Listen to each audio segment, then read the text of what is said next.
Bismillahirrahmanirrahim. Assalamualaikum warahmatullahi wabarakatuh.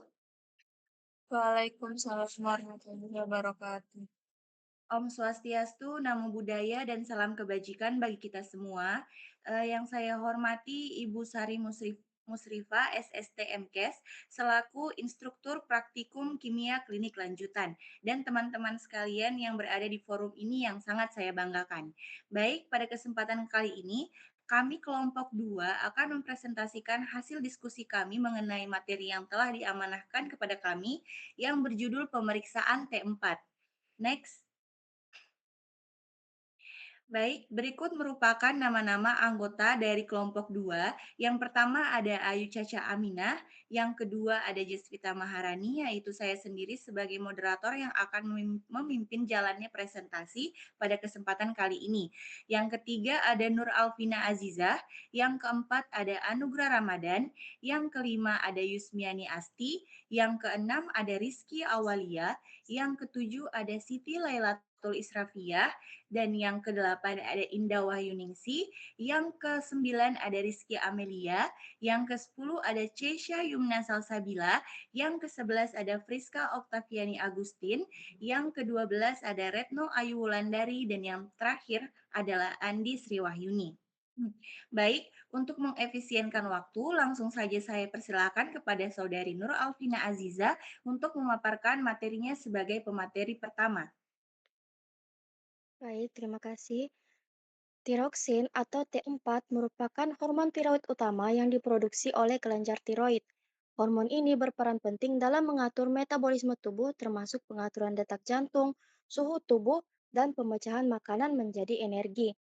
Tiroksin ini disintesis dari tirosina yang diiodinasi dan sebagian besar diubah menjadi bentuk aktifnya, yaitu tri, tri, triiodotironin atau T3 di hati dan di jaringan lain. Keseimbangan dari kadar tiroksin ini sangat penting karena kelebihan dari kadar ini dapat menyebabkan hipertiroidisme, sedangkan kekurangan dapat menyebabkan hipotiroidisme.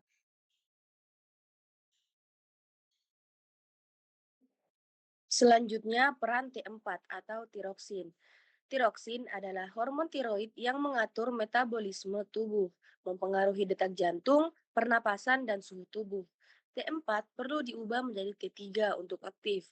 Produksinya diatur oleh TSH dari kelenjar pituitari.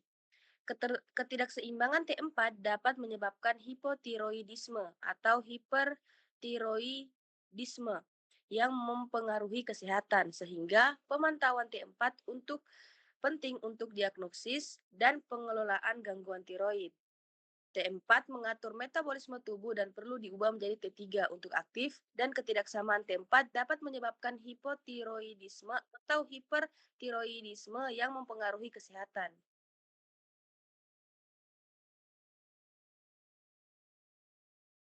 Selanjutnya yaitu proses sintesis T4.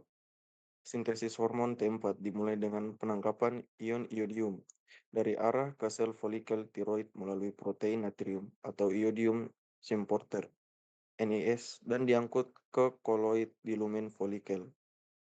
Ion iodium kemudian dioksidasi menjadi iodin aktif oleh enzim tiroid peroksidase atau TPO. Iodin aktif mengikat residu tirosin pada protein triglobulin yang dilepaskan ke koloid, membentuk monoiodotirosin atau MIT dan diiodotirosin atau DIT. Selanjutnya, dua molekul DIT bergabung membentuk T4. Sementara kombinasi MIT dan DIT menghasilkan T3 melalui aksi TPO. Triglobulin yang mengandung T3 dan T4 diambil kembali ke sel melalui endositosis, dipecah oleh enzim lisosom untuk melepaskan hormon.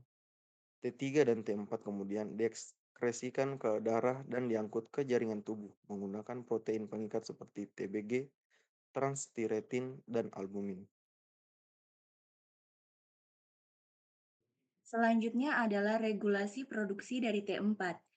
Produksi hormon T4 diatur melalui sumbu hipotalamus, hipofisis, tiroid. Kemudian di mana hipotalamus menghasilkan tirotropin, releasing hormon atau TRH yang merangsang kelenjar hipofisis untuk melepaskan thyroid stimulating hormone atau TSH. TSH kemudian merangsang kelenjar tiroid untuk memproduksi dan melepaskan hormon tiroid, yaitu T4 dan T3. Dalam sintetis hormon tiroid, kelenjar tiroid menyerap iodium dari darah untuk membentuk triglobulin, protein yang mengikat iodium menjadi monoiodotirosin atau MIT dan diiodotirosin atau DIT. Kemudian dua molekul DIT bergabung membentuk T4, sementara kombinasi MIT dan DIT menghasilkan T3. Regulasi umpan balik negatif menjaga keseimbangan hormon dalam tubuh. Ketika kadar T4 dan T3 meningkat, hipotalamus dan hipofisis menurunkan produksi TRH dan TSH. Selain itu, sebagian besar T4 yang dilepaskan diubah menjadi T3 oleh enzim deiodinase di jaringan tubuh, dengan T3 sebagai bentuk hormon yang lebih aktif secara biologis. Nah, hormon tiroid dalam hal ini memerankan peran penting dalam mengatur metabolisme, pertumbuhan, dan perkembangan tubuh. Mereka mempengaruhi hampir semua sel dengan mengatur ekspresi gen dan meningkatkan laju metabolisme basal.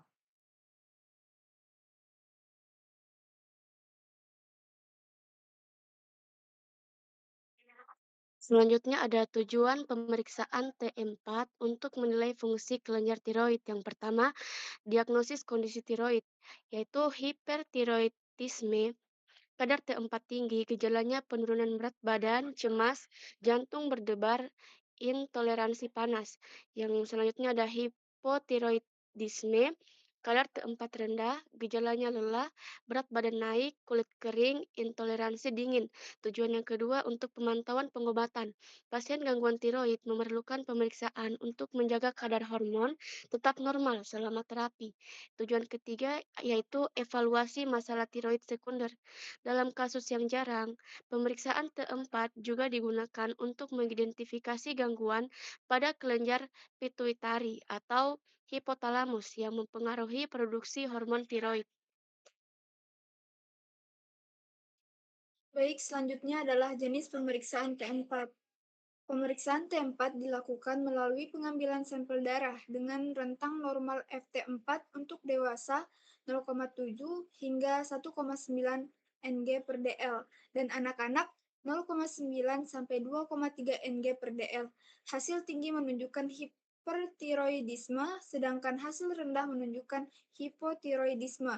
Tes ini penting untuk mendeteksi gangguan tiroid dan memantau pengobatan, terutama jika pasien menunjukkan gejala seperti benjolan leher atau perubahan metabolisme. Salah satu jenis pemeriksaan T4 ini dibagi menjadi dua. Yang pertama itu ada T4 total yang mengukur jumlah total hormon tiroksin dalam darah, termaksud yang terikat pada protein dan yang bebas, berguna untuk mendapatkan gambaran umum tentang kadar hormon tiroid dalam tubuh. Yang jenis kedua yaitu free T4 atau lebih dikenal dengan FT4, yaitu mengukur hanya kadar tiroksin yang tidak terikat pada protein, yang dianggap lebih aktif secara biologis. Sering digunakan untuk menilai fungsi tiroid secara akurat. Lalu ada metode pemeriksaan T4, yaitu yang pertama ada radioimmunoassay, menggunakan isotop radioaktif sebagai label pada antibodi atau antigen. Radiasi yang dihasilkan diukur menggunakan gamma counter untuk mengetahui kadar T4. Kemudian yang kedua ada ELISA.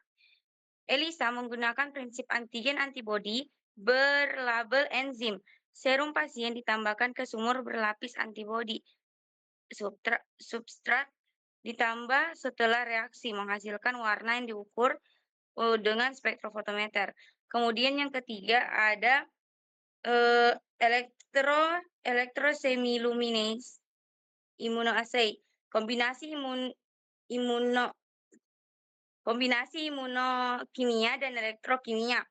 Reaksi menghasilkan sinyal luminesensi yang diukur menggunakan detektor khusus. Kemudian yang terakhir ada semiluminescence immunoassay, menggunakan prinsip antibodi antigen dengan bahan kimia yang memancarkan cahaya saat bereaksi. Intensitas cahaya diukur menggunakan luminometer untuk menentukan kadar T4.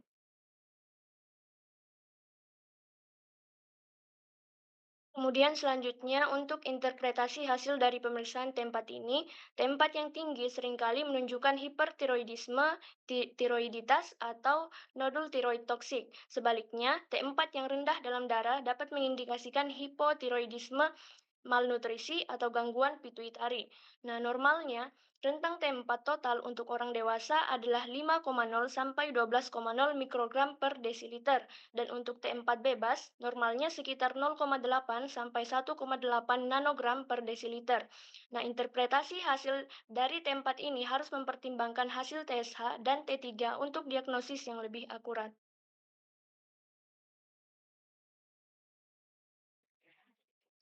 Yang selanjutnya adalah peningkatan T4 sebagai indikator hipertiroidisme atau penyakit Graves. Jadi, hipertiroidisme terjadi ketika kelenjar tiroid terlalu aktif menghasilkan T4 berlebih karena berbagai penyebab seperti Graves atau autoimun, nodul tiroid atau benjolan aktif, kemudian tiroiditis atau peradangan atau asupan yodium yang berlebih. Peningkatan free FT4 di atas normal lebih dari 2 Ng/dl menjadi indikator aktivitas tiroid yang berlebihan. Peningkatan T4 inilah yang menjadi indikator pemeriksaan hipertiroidisme. Kemudian yang kedua adalah penyakit Graves. Jadi penyakit Graves adalah gangguan autoimun di mana antibodi abnormal Thyroid Stimulating Immunoglobulin atau TSI merangsang kelenjar tiroid untuk memproduksi hormon T4 atau tiroksin dan T3 triiodothyronin secara berlebihan. Akibatnya kadar T4 meningkat jauh di atas normal, menjadikan indikator utama untuk mendeteksi aktivitas tiroid yang berlebihan pada penyakit Graves.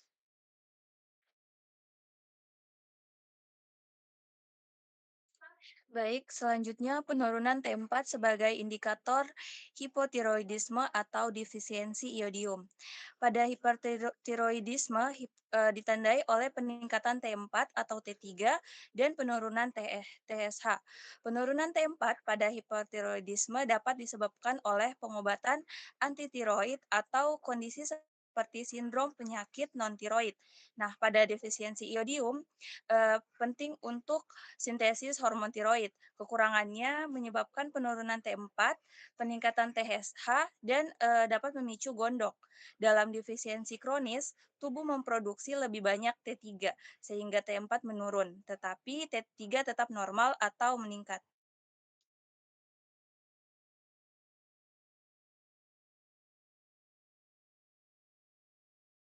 Baik, selanjutnya faktor yang memengaruhi hasil pemeriksaan, di mana hasil pemeriksaan T4 dapat dipengaruhi oleh beberapa faktor, seperti kadar TSA, di mana TSA dan T4 saling mempengaruhi secara langsung karena TSA memicu produksi T4, sementara T4 mencegah pelepasan TSH.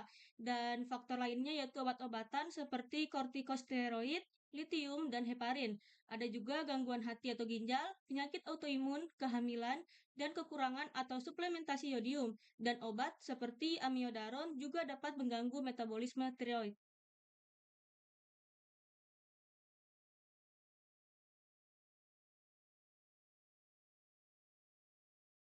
Baik, mungkin karena pemateri atas nama Yusmiani Asti masih terkendala oleh jaringan, kita lanjut dulu ke pemateri selanjutnya, yaitu Siti Laila Tulis Rafia.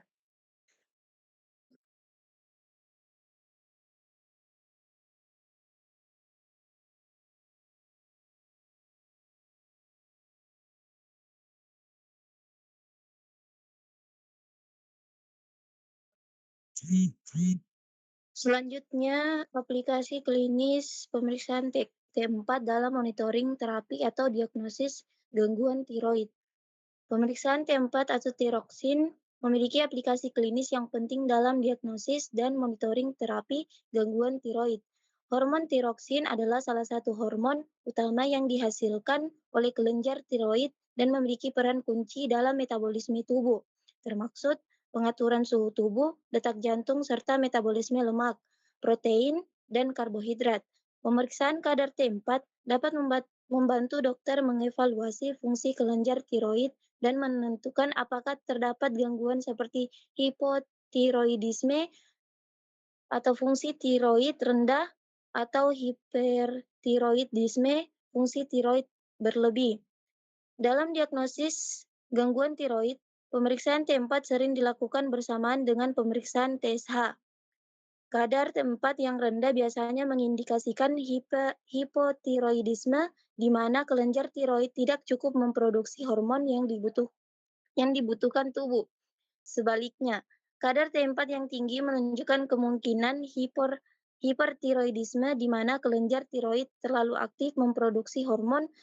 Hasil pemeriksaan T4 total atau bebas free T4 membantu dokter menentukan jenis dan derajat keparahan gangguan tiroid, misalnya pada penyakit Graves, yang merupakan penyebab umum hipertiroidisme. Pemeriksaan T4 menunjukkan kadar tinggi, membantu menegakkan diagnosis. Dalam monitoring terapi gangguan tiroid, pemeriksaan T4 digunakan untuk memastikan bahwa pengobatan yang diberikan kepada pasien berjalan dengan baik. Pasien yang menerima terapi pengganti hormon tiroid seperti levothyroxine perlu dipantau kadar T4-nya secara berkala untuk memastikan dosis yang diberikan sudah mencukupi kebutuhan tubuh. Pemeriksaan ini bertujuan untuk menjaga kadar T4 pada rentang normal sehingga gejala gangguan tiroid seperti kelelahan, penurunan berat badan, atau masalah jantung dapat terkontrol. Baik, itu saja saya kembalikan ke moderator.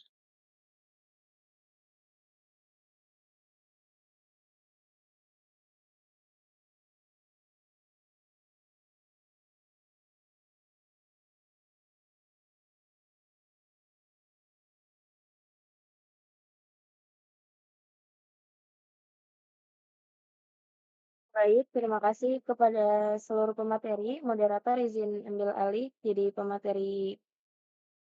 jadi moderator kedua. Untuk Saudari Yusmini Asti, bagaimana? Apakah jaringannya masih bermasalah?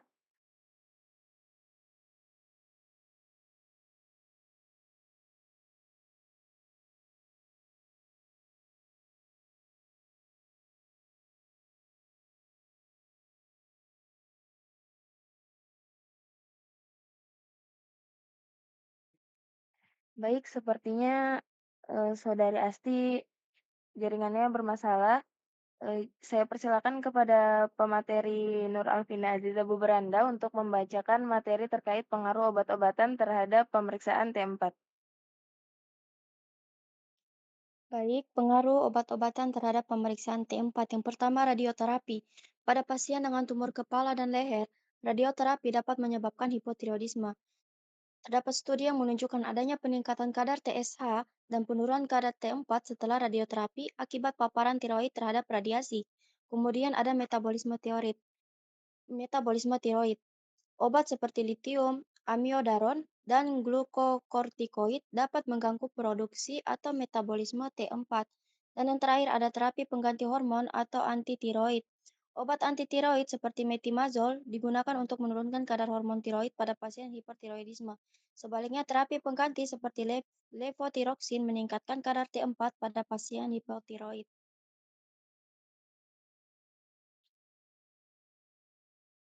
Baik, terima kasih Saudara Nur Alvina Aziza Buberanda karena telah membacakan materinya. Selanjutnya, sebelum kita masuk kepada kesimpulan materi kali ini, eh,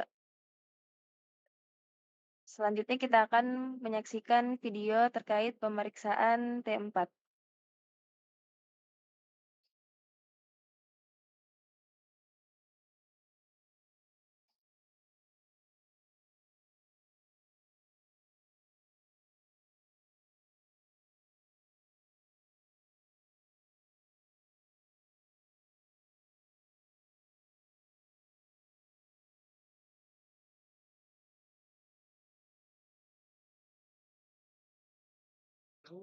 Perkenalkan, saya Aprian, mahasiswa Teknologi Laboratorium Medik D4 Fakultas Ilmu Kesehatan Universitas Muhammadiyah.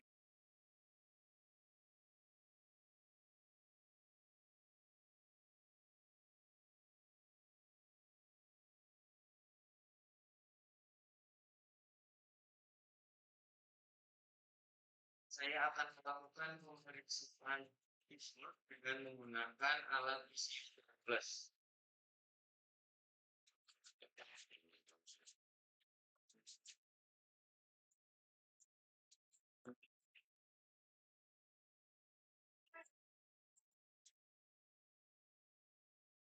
Saya akan melakukan default dengan menggunakan isi plus. Yang pertama ada alat isi plus dari Vedale.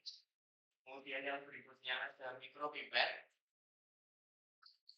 Kemudian ada kas blanco, katet kalibrasi, dan katet sampel. Kemudian di sini ada dan juga ada yellow tip. Bahan yang kita gunakan adalah kemudian ini ada diluent.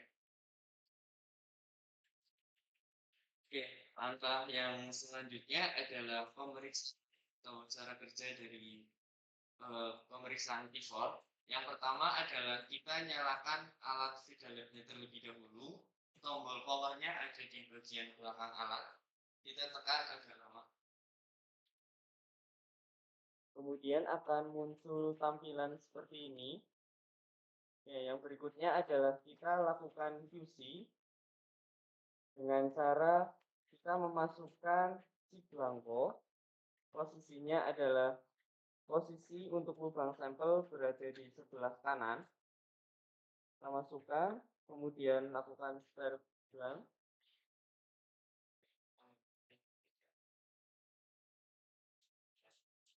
Oke, kemudian tekan tombol print dan kita keluarkan kembali strip blankonya. Kita ganti dengan strip untuk kalibrasi.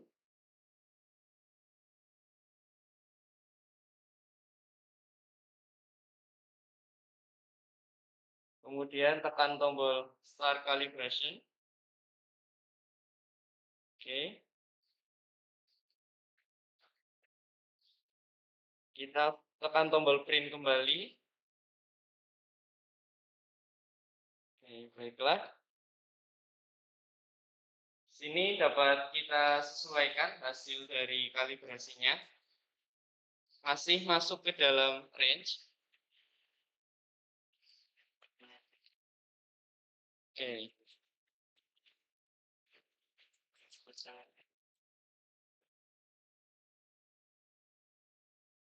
Oke, kemudian untuk selanjutnya kita pemeriksaan impornya. Pertama kita buka pesan dari praktek untuk sampelnya. Oke. Kemudian kita menipet sebanyak 20 sampel.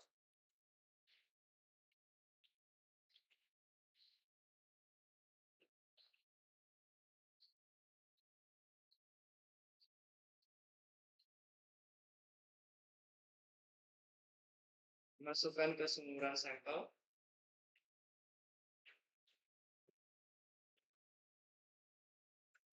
Kemudian kita tambahkan 150 picofarad diluent.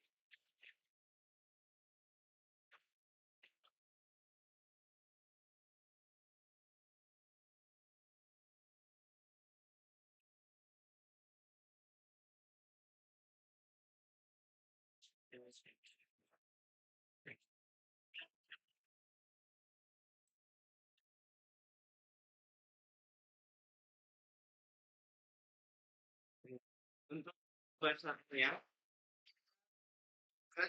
pada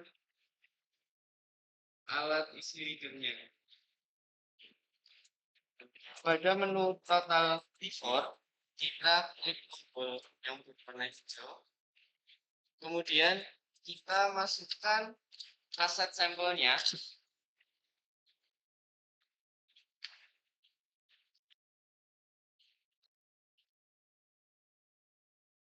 Kemudian kita klik tombol start.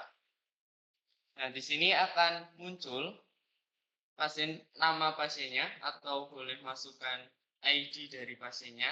Misalnya saya masukkan di sini Apri. Tekan yes. Kemudian ini read-nya.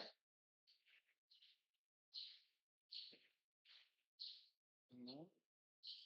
Di sini untuk tekan tombol komen untuk mengisi hasilnya normal atau tidak. Gitu. Nah, untuk pemeriksaan ini kita tunggu selama 15 menit di dalam alat isi reader plus ini. Baiklah, setelah kita inkubasi selama 15 menit di dalam alat, maka akan muncul hasil T4 di situ kadarnya 1,8 mikrogram per desiliter. Setelah itu dapat kita tekan tombol print. Nah, hasil maka akan terprint. Kemudian setelah itu kita tekan tombol kembali. Oke, baiklah di sini teman-teman saya akan menyampaikan tentang metode untuk inkubasi pada alat isi reader ini. Pada alat isi reader ini ada dua metode inkubasi, yaitu yang pertama adalah inkubasi di dalam alat atau countdown dan inkubasi di luar alat atau di situ ada pilihan kotak immediate. Kalau kita tekan tombol immediate ini sampai muncul tanda silang, maka menandakan kita menggunakan metode inkubasi di luar alat. Baiklah, saya akan mencontohkan untuk prosedur yang ada inkubasi di luar alat. Yang pertama adalah kita tekan tombol immediate-nya terlebih dahulu sampai muncul tanda centang. Kemudian kita masukkan kaset sampelnya. Kemudian langsung kita tekan tombol start. Sama, kita isikan dulu identitas pasiennya.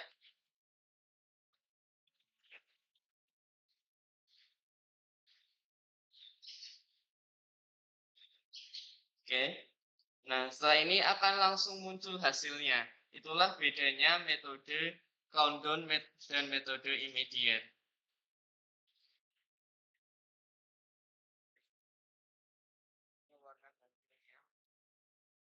Setelah selesai semuanya, kita tekan tombol kembali.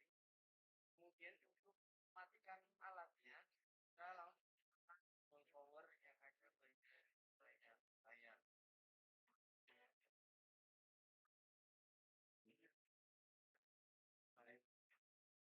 Baiklah, tadi merupakan cara kerja pemeriksaan.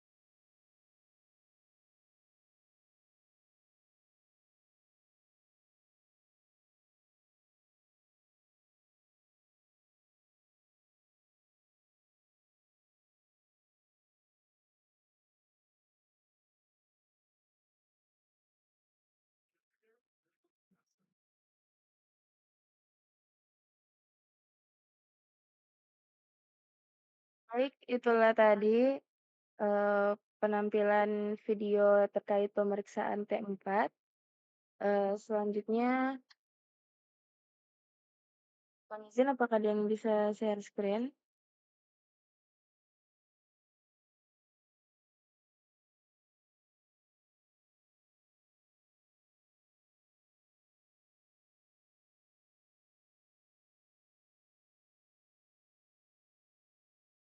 Baik, itulah tadi terkait penampilan video pemeriksaan T4. Selanjutnya kita masuk pada bagian terakhir yaitu kesimpulan. Saudari Yusmiani Asti, apakah bisa mewakili kita semua membacakan kesimpulan?